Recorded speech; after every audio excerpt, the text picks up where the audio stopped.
So at close of the first day of the fifth Test match at the SCG, England 211 for 3. We've had 45 overs cricket. Joe Root 72 not out. Harry Brooks 78 not out. They put on 154 in 32 overs, unbroken for the fourth wicket after England lost 3 wickets in the morning session. Duckett was out for 27, nicking off against Stark. Crawley was LBW to Nisa for 16, and Bethel was caught behind off Boland for 10. But then came the recovery. Excellent afternoon for England with Root and Brook together. And then a bizarre final session where we didn't get any play. There was a bit of rain, there was some lightning around the ground, but that eased off. And we had a passage of around about an hour, probably more than that, where it was dry and relatively clear. The play was called off half an hour before the scheduled close, when in theory we could have got a lot more play this evening. There were boos around the Sydney Cricket Ground. I'm not surprised as well from the spectators who'd stayed. Quite a few took a view and went home, but those who stayed, very disappointed there wasn't any more cricket on the first day. And we can start half an hour earlier on the second day and throughout the game, which is great for the spectators on the second, third, fourth and fifth days, but not good for the spectators on the first day. Michael Vaughan is here, Jonathan Agnew is here, Tuffers is here. Well, who wants to have their say on that then? I'll start. I mean, there's actually shadows at the feet of the people wandering around now. So the sun's breaking through. We've got high cloud. There's some breaks in the clouds and blue sky. And basically, there is not a machine out there, that the motor mop that goes around to mop up the covers. That water could have been taken off an hour ago, and no more would have gone on it. There's clearly determination to make this game last as long as possible after what's happened with the 2-day fixtures that there have been, and people here who've paid their money have been denied probably up to an hour and a half of cricket. I mean, by the time you could add on, if they were playing before 5:30, and where are we now? It's just so people don't realise it's nearly 5:10. They could have got that off. They still could, frankly. And then you could play up to an extra hour and a half tonight and give the people who paid their money their value for money. But it's always the first day crowd that suffers, because you can take the decision, and somewhere like here where you see very clearly the next 4 days is bright sunshine, 30 odd degrees, you can play your extra time, you can make it up as far as the match is concerned. That's great for the people who've bought tickets for those days. Always bad news for the people who buy a first day ticket, because you don't get your money. Yeah, I mean, if you'd bought days 3 and 4 tickets for the MCG and first day tickets for the SCG, you'd be spitting. You've been shortchanged. I mean, I always look at Test match cricket. We do everything we can to get off the pitch. You know, this was a T20 or a 50 over game that had been played an hour and a half ago. So it's very clear that this week we'll be here for 5 days. I think Cricket Australia, they need a little bit in the coffers, and that's what we've seen in the pitch. The pitch is a good one, which is great.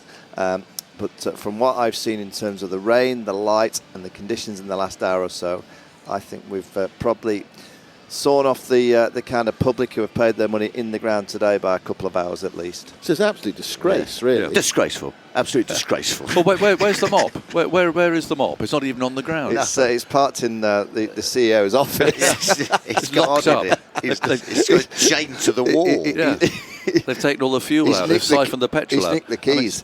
And it didn't rain. It didn't rain all that much anyway. I mean, it was just a little sprinkling. They could be out there playing. Now you're right. And as I say, we've had a series so far. Can I just say, I reckon it sums up the whole trip. Yeah. Because England have had the best day with the bat in hand, and they've batted beautifully. We've had a great partnership, and we're talking about the light and the rain and the fact that they should have played that little bit longer. It's been one of those series. Yeah, Test match cricket needs to address it though a little bit. How many times do we sit here after a day's play sort of scratching our heads going, why aren't we watching any cricket, or what's happening here, or why are the overs so slow, or and all these kind of things. We've had no cricket, we've had two-day Test matches, and everyone's just sitting there scratching their head saying, why can't we see some cricket? I mean, there is actually a gentle shower going over the ground at the moment. Just as we were talking there, someone sort of turned the tap on, but it's kind of the lack of intent to try to play. It's more that through our time watching Test match cricket, this is the one format that we keep talking about. We need to do something to make sure that we're protecting it. And we've talked about, throughout this series, the pitches haven't been quite right. The way that the players are playing have been, it's been disappointing, particularly with the bat in the hand. Well, that's changed today because England have batted great. The weather now in T20 cricket, you're playing this. Yes. Test cricket is the one format that we do everything we possibly can to get off the pitch. The other two formats, we do everything we possibly can to get on the pitch. And I just don't understand why we don't have that same mindset in Test match cricket. At least people who get frustrated at home and they come and watch Test cricket at home and get really infuriated by light and weather know it's just as bad on the other side of the world. Yeah. They can take some comfort from that, or maybe add to the frustration of the whole thing. It's not just at home. This has been just as bad here today. Okay, so it's been, to some extent, a frustrating day for the spectators who've turned up. I think if you're Australian, you'd be frustrated, the early wickets and then that large partnership and then denied any play after tea. When you feel that there could have been some at least, or at least there could have been some willingness to play on the part of whoever, the umpires, the ground authorities, whatever. Let's focus on the play that we did see. Let's talk about England's batting. So some really good batting in the afternoon. What about the morning session and the loss of those 3 early wickets? Was it, Michael, was it kind of same old? Well, Ben Duckett now, throughout the series, he's either been LBW or bowled by Mitchell Starc by that full straight one, or he's just nicked off. So he's played a couple of nice flicks through the onside, where Stark's tried to get it full and straight. He's got it a bit too straight. And then, from an Australian perspective, that when Ben Duckett gets in and he's hit a couple of nice shots, they'll just bowl 5th stump, 6th stump, and he just doesn't leave any balls. And we've always said for a long time with Ben Duckett, because he doesn't leave the ball. In the UK, you can get away with it because there's not that little bit of extra bounce. And we're always watching Ben going, what's going to happen in Australia if you don't leave the ball? And he's been found wanting a little bit with that ball just outside off stump. He just kind of plays with half a bat. And the outside edge has been found on a regular basis. And that's an area for him to come back in 4 years. And I'm sure he'll be around in 4 years. He's a good enough player to work that out. He's now had a whole series experience of playing here in Australia. And to be an opening batter and have success here, you've got to leave the ball that little bit better. So that's something for Ben Duckett to improve upon. Zach Crawley frustrates the life out of me, because he looked so comfortable. And he was playing the right way today. He did leave the odd ball and he waited for a ball. He played a lovely pull shot. That ball that got him out should not get him out. It was just a ball that nipped back slightly. He just kind of played it 2 square on the onside. You're thinking, there must be something in his concentration. Because I watched him closely and thought, he looks such a good player. And then he just gets out. But that's been the story of his career. The reason why he averages 31 in Test match cricket is because of that. His concentration levels aren't the strongest. You go to the start of the series where he played the big booming drives. Well, those drives have gone away now. He's not chasing the ball outside off stump. But today I was watching him. That should not get you out as a quality opening batter. But he is a player that I've seen enough of to go, he frustrates the life out of me, because I know there's a lot more in the tank. And I do think England have to stay with him, because if he can play the way that he did in the second innings in Adelaide, the movement that he had today until that ball got him out was fine. He was fantastic. So he needs to understand the concentration levels at this kind of level, to go on an average 40, 45 over the course of the next 2 or 3 years, which I think he could do if he can find that concentration. But he is very frustrating. I can kind of hear the fans around the world going, it's Crawley, averages 30. I think there's a bigger average in Zach Crawley than what he's giving at the minute, and it's just concentration. Jacob Ethel, I thought he was done by some clever bowling. Round the wicket, then he came over the wicket and he gets one to leave him.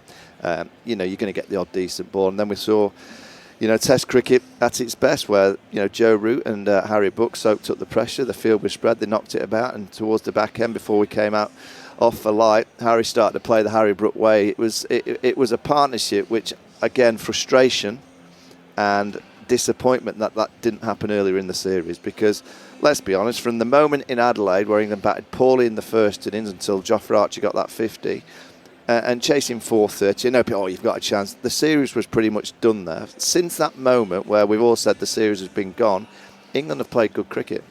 Since the moment that they can't win the series. They've got to try and switch the mentality and do that when it really matters, when it comes to 27, and in particular in 4 years' time when it's back here in Australia. I think the openers have got some technical problems, Mike. I mean, both of those, Duckett's been bowled a couple of times from Stark. He's trying to hit that behind square, and I think the same with Crawley today.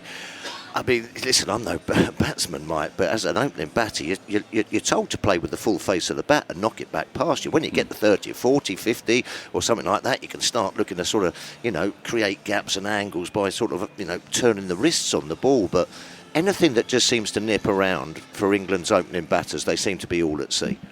and whether that's the outside edges or one darted back and they're trying to go that. So there is some technical issues. But that ball didn't do a great deal today. No, just nip back. He was trying to play You're it right, too square. the full face should be met, but it's just concentration. Yeah. Because the previous over, he did knock 2 back to mid-on. He just went back into the ball, played it back to mid. It's just his concentration levels. Wasn't the application generally so much better today, though? Yeah. Wasn't that so much more of an example of how you bat in a test match? And it's the last test of the series. If they've been batting like that from the start. Yeah, it was just strike rotation. We've hardly talked about that in this series. Busy, push run. You're active, but they're still scoring at best part of 5 and over. Yeah. But there was no basballing silliness. That was a really mature approach. Yeah, you get out, but just the whole mentality has changed, doesn't it? You just that is not what they were playing like. Well, for a long time actually. You can go back months. They haven't played like that. It was just head down, play it properly. I'd like Harry Brook to get in and then play Harry Brook way. He hasn't been giving himself a chance by getting in. I just want to know what was spoken about pre-Perth, because since Noosa actually, and we all kind of highlighted Noosa, but clearly they had some strong conversations around Noosa leading into the 3rd Test match at the Adelaide Oval, because they have played differently. They have played with a bit more control and they have been more mature. I just want to know why that wasn't the case. After the Indian series at home in the UK, where we saw them chase down that target at Headingley when they played Bumrah brilliantly in the second innings, but it was like today, clever, smart, mature. I just want to know why they arrived in that first week in Perth and then the next week in Brisbane and they were so frantic. I would like to know if it was chaotic. They're playing differently, because I bet they don't. I bet they say nothing's changed. We're still playing, but we know by watching. We can see it. Indeed, but it'll be very interesting to see what they say. This England batting lineup and this Bazball sort of approach and what have you. We were mentioning it earlier on commentary. It's about everything's going through the gears. Well, sometimes you can get yourself into sort of 3rd gear and just stay there for a while. As you said, they were going at 5 and over already, and then all of a sudden bowlers have to start rotating, the captains start thinking, and slips come out. Short pitch stuff's come into it. Just because you're in 3rd gear, you don't have to then go to 4th gear and then 5th gear and then give the chance. That's what's happened to England batting. Just chill out and idle about. The covers are coming off, guys. Oh, brilliant. Well done. There we go. It seems to me, just looking back, you're trying to think, where was the change? I thought it's, from looking from the outside, but Ben Stokes' innings at Brisbane, because he just batted and he just almost defended all day. Crawley at Adelaide. You go to that first innings in Adelaide, where Australia would underperform with the bat. I reckon Australia 125 light of par. England batted really badly in that first innings when the series was hot and the pitch was good, and we thought, go and get 450. They batted really poorly in that first innings. There was too many mistakes. You go, Ollie Pope's little flick off Nathan Lyon, too many kind of weak dismissals, and it was down to Joffrey to get them to that half decent, not half decent, but a score that was just okay. You kind of look at the way that they play, and it's all body language and mindset, And today, Agassi is absolutely right. You go back to Perth that first one, it was frantic. Everything was 100 miles an hour. And England have scored up 4.7s today by just playing the game. Playing the ball late, running it down to 3rd. But don't rule out this Australian side in terms of their mindset. Andrew McDonald, after Melbourne, he said, the series was done at 3-0. This Australian team has switched off. They switched off in Melbourne, and today I looked down and thought, wait a minute, this attack is no way. The pitch is good. I thought some of Australia's bowling today, and maybe it was down to Root and Harry Brook's brilliance, but I thought they were very, very poor with the ball in hand. Stark bowled a half decent spell. Boland did. Neser bowled a couple of decent overs, but that attack today on that pitch was there for the take. But isn't that the frustration? No Cummins, no Hazelwood, no Lyon. That's been the story of the tour. They look like they're. Sometimes we've had it with England sides. On tours when you go away, and by the end of it, it's like it's the end of the term, and you switched off, and you just want to get on the. That looks like Australia at the minute. Mm-hmm. They look like a touring team that's come towards the end of a hard series, and they just want to get on the plane home. It's been very unlike Australia. You go back through the generations. Australians generally want to hammer you 5-0. This Australian team have not given me the indication that they desperately wanted to hammer this England side 5-0. Yeah, at Adelaide as well. England bat the overs, they win that game, and it would have been the world record run chase, wouldn't it? You just had to almost bat the overs, and so then you can drop down the gears and just knocking it around. It wasn't doing anything, that Adelaide test, and you had the opportunity there to A, get back into the Ashes, and B, create a new world record for a chase. This is the point with this England side. They talk about this great culture, And, you hear Baz McCullum talk a lot about the top inches, the penthouse, the mentality of playing at this level. Let's be brutally honest, when the series has been alive and England have desperately needed a score, they've not been mentally strong enough to do that. And that's been with the bat and with the ball. And once the series had gone, i.e. Adelaide second innings, the world record's there for a reason. Teams don't chase 430, so it's kind of a free hit. We're not expecting anything. Suddenly they started to play, and then they go to Melbourne, they get on a pitch that's juicy, they win that game today, they get on a good pitch, win a good toss, and this game's not on a knife edge. It's just a nice game of cricket for an England player to play in, because the series is gone. I know there's pressure for positions in the team and management positions, but they've got their win as well. They've got their win, the first win in 15 years, and they're up against an Australian side that I look down and I'm looking and I'm going, they don't look like they did at the start of the series. It's a shame Bethel missed out. I mean, we didn't really learn much about him. We didn't really learn much about him. It was a good 10 in Melbourne. It was. But in Melbourne, he played the way that he had to play, like the way that he's kind of used to playing. But he had a chance today, and they did bowl beautifully at him. They did the round the wicket, over the wicket, and he was very patient. 14 balls to get off the mark, that sort of thing. I mean, they really did tighten him down, and he nicked and got out. It's a shame, because that feels like a bit of a missed opportunity. Well, for everybody, we need to see him, don't we? Aggers, I look at a player and he's got a very nice gift to play the game. Yes, he just needs games. Yeah. He needs to. I think in white ball cricket, I watch him and I think he understands his game of how he's going to score his runs in white ball cricket. There's no way in a million years at the minute that Jacob can understand how he's going to score his red ball. I agree. He hasn't played enough red ball cricket. Yeah. So it's so imperative that I know he'll go to the IPL, he'll go to the T20 World Cup, and he's not going to play probably red ball cricket till potentially June. It's so important, and if he has to miss the odd one-day series to play a bit of red ball cricket in the county game to get some time in the middle, I think for the England team going forward, it'll benefit them better for Jacob to play some 4-day cricket. Benefit him too. Absolutely, because he is the future. He's got a wonderful technique. It's all very, it's a bit Lara-like with the bat lift, and you go, pure balance is great. But I just think he's got to play more cricket to try and understand his awareness of how he's going to score runs, because he hasn't done enough of it, because he hasn't been given the opportunity to play too much cricket. Totally agree with and I know it was only 10, but there was a... You said it was a lovely it was a calm 10, wasn't it? As you said, he had to get a good ball, a good piece of bowling to get him out. He saw the ball, he left it nicely, he looked composed, he looked sort of like, up for the fight, but without slashing and sort of fidgety and frantic. He's a player. Yeah, he looked very solid, and as you said, a good 10, all right. But I mean, he had to be got out, and that was a good bit of bowling that got him. We've touched on Australia's bowling and the fact they looked just a bit short today. What about their team selection? No spinner for the first time since 1888. It's amazing to come here at the Sydney Cricket Ground. Okay, you go back a bit and spinners held sway here, and captains thought about playing two spinners, not one frontline spinner. Thought about playing two spinners. Results has given us some stats on this, saying that the spinners have been less effective here in recent years. But I mean, is this an Australian attack and pitch crying out for a slow bowl, or just something a bit different? I think over the course of the next 4 days, I think both teams may have got their team wrong. Because the sun's going to shine, and this pitch is a good one. There's a few cracks that are under the small covering of grass, but I think the footholds will be created. I'm staggered. But when you look at both teams have got, you say world-class all-rounder in Ben Stokes, and Australia have got an all-rounder in Cameron Green that's developing, or Bo Webster, who's an all-rounder. So that allows you 5 bowling options. So surely on a pitch here that is going to dry and the conditions are going to get hotter and hotter. I'm staggered that particularly Australia have got Todd Murphy, who's a good off spinner. I kind of understand that England with Bashir, because if he didn't play in Adelaide, he's clearly not bowling anything like in practice. So I can kind of get it from an England perspective, but I reckon over the course of the next few days we're going to be looking down going, Shoaib Bashir should have played. Why both teams are almost playing specialist number 8s? They're specialist batters at number 8. So do they just not trust spinners anymore to get wickets? Or, I mean, the pitch, you look at it first up, and a little bit green, and it might do a little bit. That's fine, but that's day one. Spin bowlers come into the game obviously later on, and with the sunshine knocking about, I'm slightly worried about this now for spin bowling, because, where do the young spinners now, where are they going to come from? Do you remember when T20 cricket was created?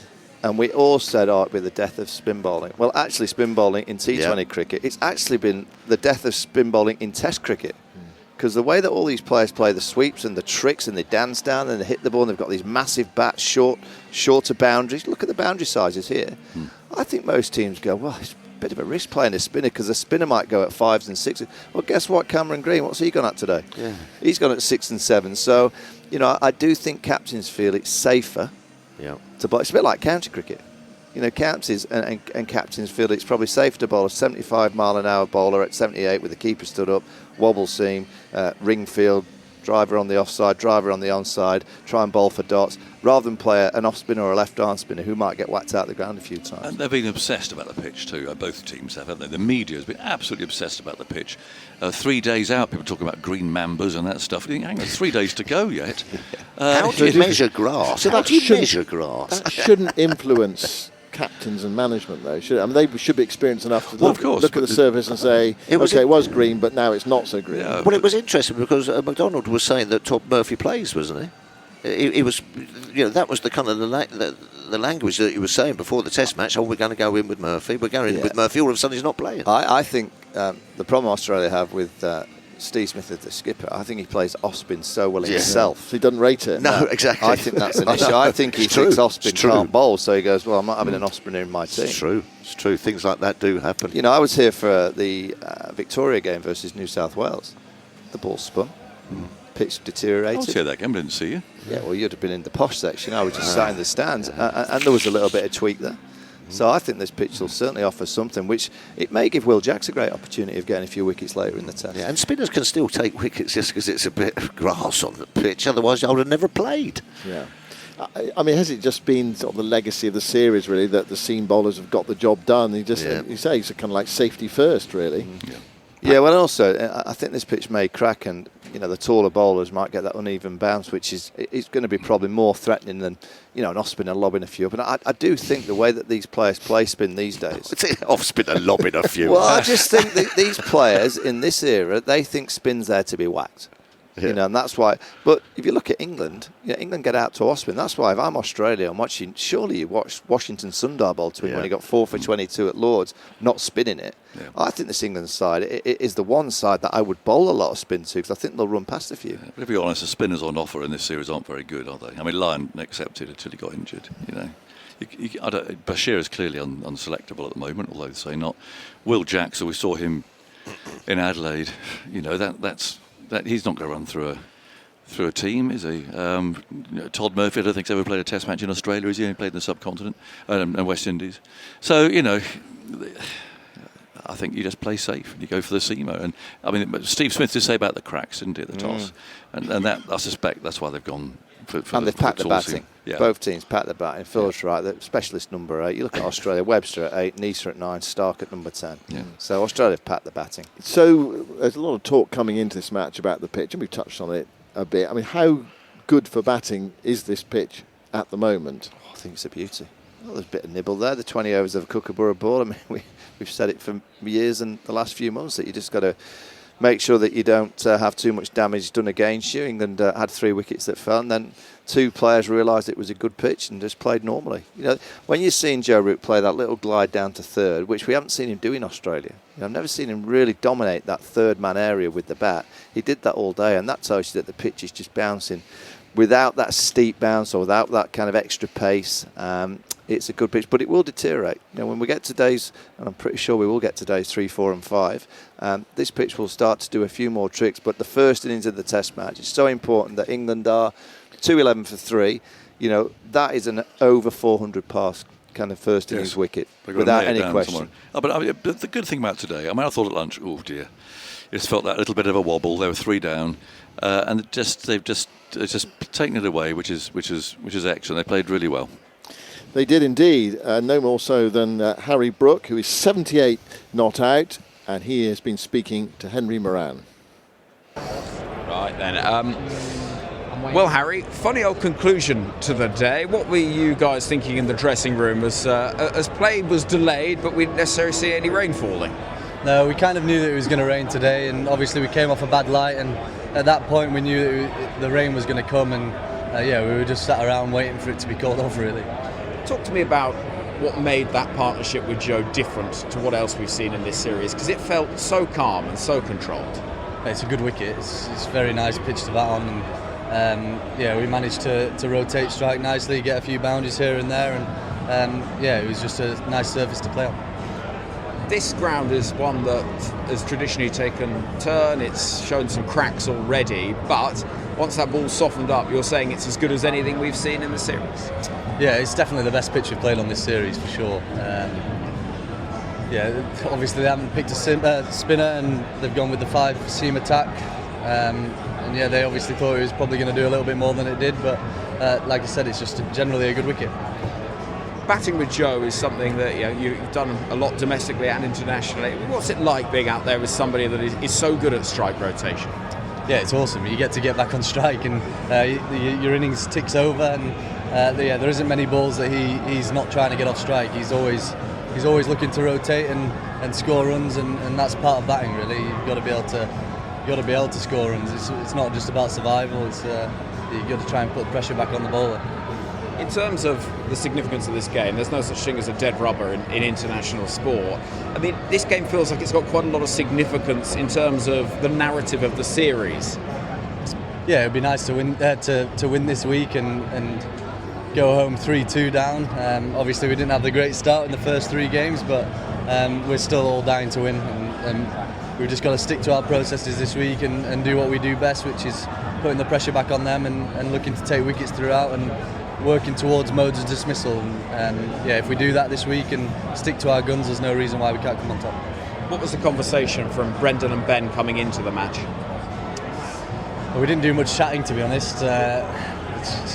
It's all about consistency, really. We haven't done so much chatting the whole time that Baz and Stokesy have been in charge. It's just reinforcing the same messages which I just spoke about there. As the batting unit, putting pressure back on their bowlers. As the bowling unit, working towards modes of dismissal, and then in the field, always giving 100% and trying to chase it as hard as you can to the boundary. A lot of chat about the future of the leadership of this side. You're going to be a name inevitably spoken about as a potential leader of this side.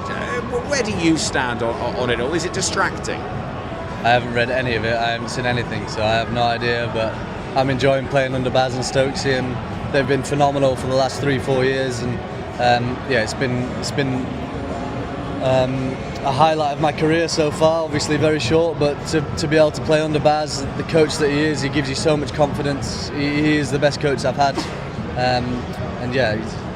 hopefully he stays on, and we can carry on this good trend that we've got. Have you thought about what would be a good total, a par total? No, not really. Just taking ball by ball, moment at a time, and hopefully we'll go out there tomorrow and restart, and hopefully me and Ruti can just carry on and get a big partnership. And who's distracting you? Who's waving at you from up in the dressing room? Is anyone keeping a bit of an eye? Creeps was just stood behind the camera a minute ago, so I was trying to keep eye contact with him actually. Zach Crawley? Yeah, Zach Crawley. So spirits are still high in this camp? Absolutely, yeah. There's no reason why we can't be. We're living the dream. Every 10-year-old in the world who watches cricket, plays cricket, wants to be here, and we were that 10-year-old when we were younger. So I know we've lost a series, but we're still all living our dream, and we're out here playing against Australia on the biggest stage. So you've got to have a bit of fun and smile whether you're on top or whether you're not. So we've come to an amazing country, and we're trying to enjoy it as much as possible. Harry Brook, thank you to you. Zach Crawley, less so. Thank you very much for your time. Thank you very much. Cheers.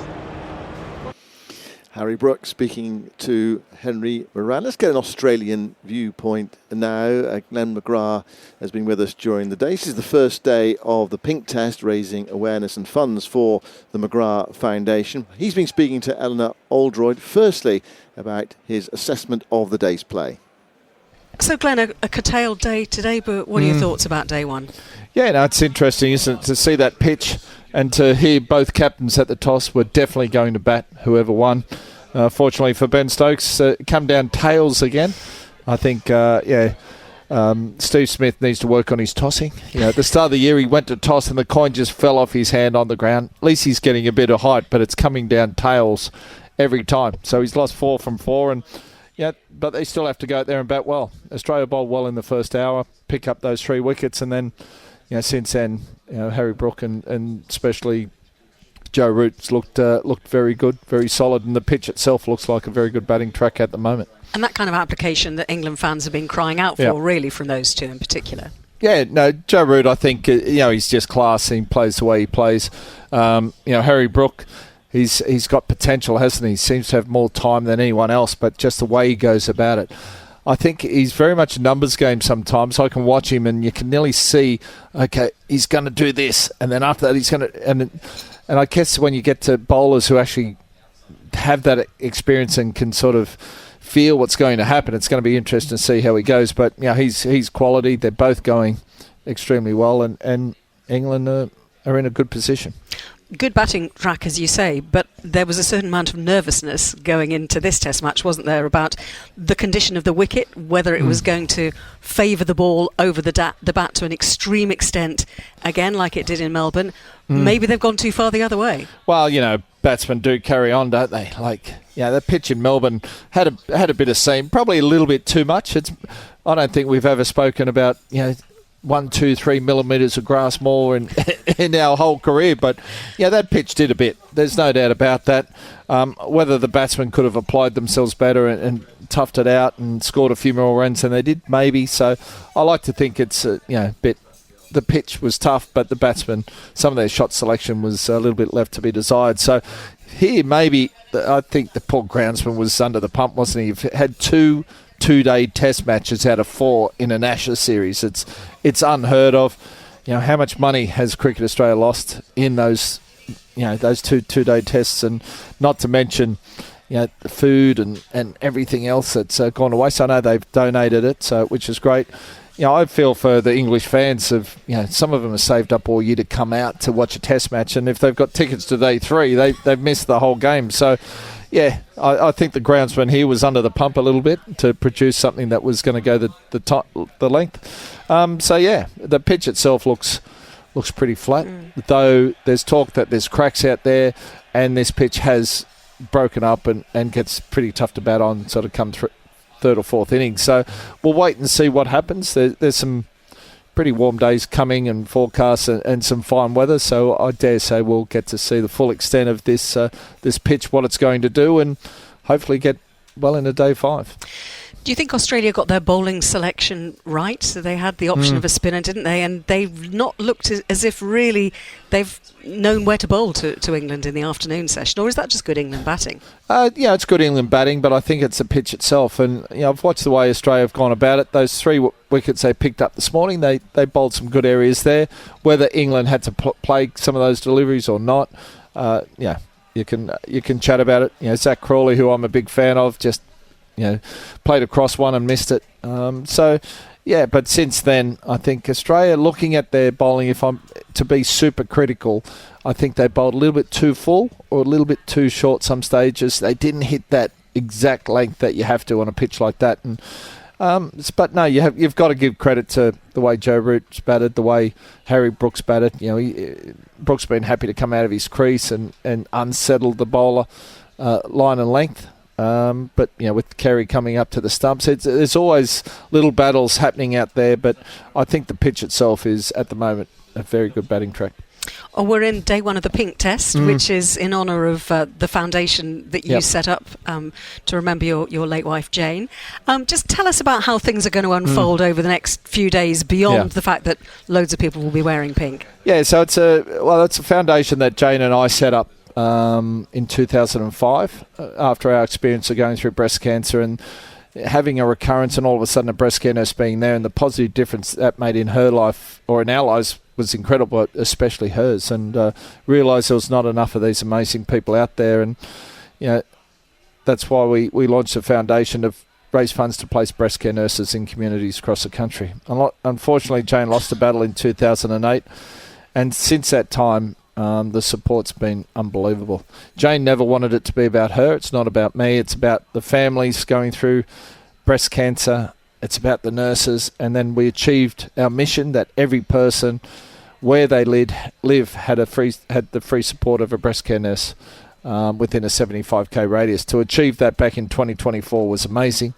The federal government then came to us and asked us if we take our support to all cancers, to anyone going through any type of cancer, which I thought was was brilliant. It's something I've always wanted to do, and for us to have a positive impact there, I thought was amazing. So, last year we've been doing that. We put on 82 nurses in the last 12 months to provide support for different cancers, and currently sit at 343 McGrath Cancer Care nurses, and they've supported over nearly 170,000 families going through this insidious disease. So, the virtual Pink Seat campaign is something that's been going for a while. Since COVID, one of our guys came up with the concept, and it's been a game changer. And so you can buy your own seat. Even if you're not here, you can even buy if you're not seats. here, if you're in England, you can jump online, pinktest.com.au, get your virtual pink seats, put your loved ones' names on it, put a message of support or hope, post it on your social media.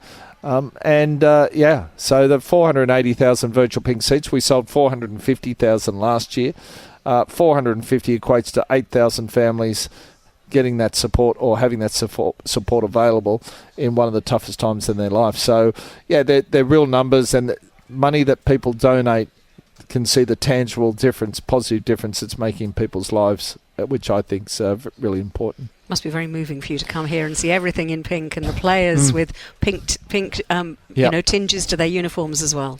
Oh, without a doubt. And, it's generally a busy time of the year for me, and you just go from one thing to the next. But I try to take time and stop and just look around and see what's been created. And it is something very unique and very special. I've worked with Straussy. I know they do turning Lord's Red for Ruth, which I think's incredible as well. But that's the beauty of sport and the beauty of cricket and the Ashes. It brings people together from all walks of life. Doesn't matter who you are, where you're from, it brings people together. And the feeling of goodwill today at this match, I think is much needed in the world. You look at the things that are happening around. We've mentioned Bondi, the absolute tragedy there that happened, was it a month ago now, where we honoured the first responders this morning, which I thought was brilliant. So to have a message of hope, a message of celebration of life is the way I like to look at it, is pretty special. And on day 3, I try to take 5-10 minutes out of my day and just stop and just look around the crowd, and what's been created here is something incredibly special. Brilliant, Glenn. Thank you. No worries. I'm looking forward to seeing everyone in their pink shirts come day 3 too. I've got mine in my suitcase. Thank you very much, Ellie.